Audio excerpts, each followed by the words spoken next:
Mesdames et messieurs, bonjour. Bienvenue dans la des titres de ce lundi 11 novembre 2024 sur votre chaîne préférée Speedline Télévision. Démarrons par le quotidien Le Télégramme pour lire à la une. Lutte contre l'érosion côtière, le sable marin toujours vendu à Seme Okun aux grandes dames du gouvernement.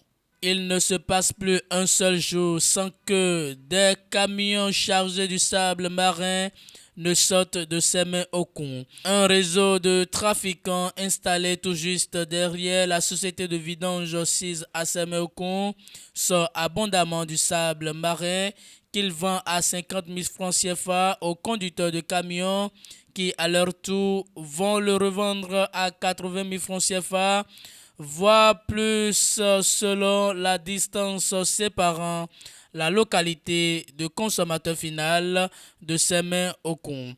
Cette pratique est de nature à compromettre l'effort que fait le gouvernement depuis 2016 en ce qui concerne la lutte contre l'érosion côtière, et il faut que les autorités compétentes sonnent très rapidement la fin de la récréation avant qu'il ne soit trop tard.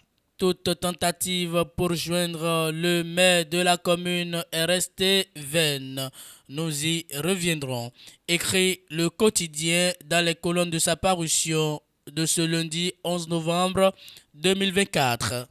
Pour raison de détournement et abus de fonction à la mairie d'Adjoun, la SE Jérôme Bokovu et deux de ses collaborateurs attendus à la BEF ce lundi 11 novembre 2024. Après 16 ans en prison sans jugement, la Cour constitutionnelle rend une décision en sa faveur. Vous aurez les détails à la page 5 de ce quotidien. Passons à présent au quotidien Le Soleil Bénin Info pour lire à la une. Alors que les échéances électorales de 2026 arrivent à grands pas, l'opposition entre menaces et top. Le cadre de concertation des forces opposées a alors un véritable panier à crabes. Les élections générales de 2026 peuvent sembler lointaines. Environ un an et demi nous sépare de la date fatidique.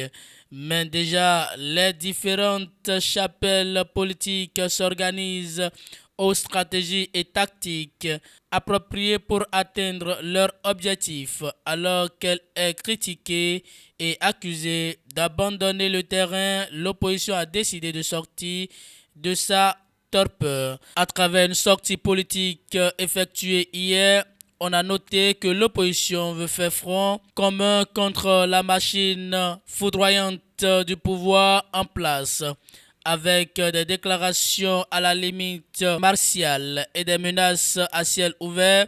L'opposition entend se donner tous les moyens pour imposer l'alternance au sommet de l'État en 2026. Quant au quotidien d'Abaro qui paraît dans le septentrion, sécurité des personnes et des biens au Bénin, les prouesses de la police républicaine qui méritent d'être encouragées.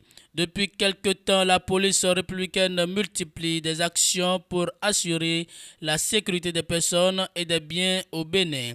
Dans cette dynamique, des prouesses successivement remarquables ont été réalisées par les hommes en uniforme de Soumaïla Alabi Yaya. Vol à main armée, cybercriminalité, trafic de chanvre indien, de faux médicaments, réseau de malfaiteurs, démantèlement de ghettos et bien d'autres sont autant de dossiers à succès à l'actif de la police républicaine qui méritent d'être encouragés et salués. Et pour finir avec ce quotidien bientôt bénéficiaire de plans directeurs d'urbanisme, le gouvernement acte le développement de 16 communes.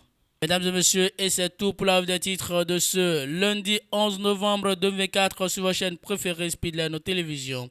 Merci pour votre fidélité, écoute et attention. Passez une très bonne journée.